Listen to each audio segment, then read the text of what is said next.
Така, значи инсталирах си днеска темата за Windows 8. Не е зле, даже доста добре изглежда. Като цяло някои от работи не работят, естествено. Поне аз не можах да ги подкарам. За времето тръгна и нещо стана спрямо. Шорткътите иначе си работят като страници. Най-вероятно всичко е свързано с настройки. Значи, като X3, единствената забележка е местенето на задния фон. Ако имаше да се заключи, ще да е добре.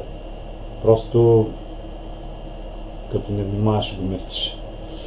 Имаме си лаунчер за апликациите, тук се нагласят, не знам дали могат да се променят, предполагам, че могат.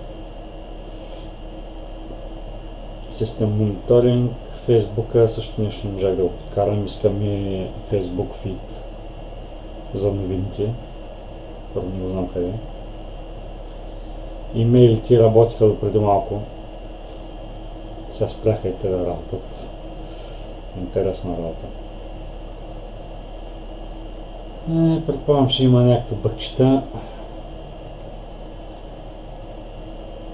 Системите, така системите, не е интересно. Значи вебсайтовете също работят и сравнително лесно се нагласят.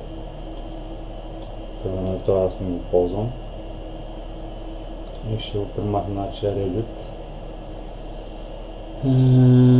Сайт 2, Reddit е къде. Значи тук ще напишем google.com.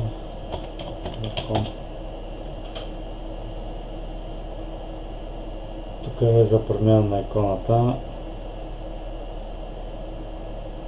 обаче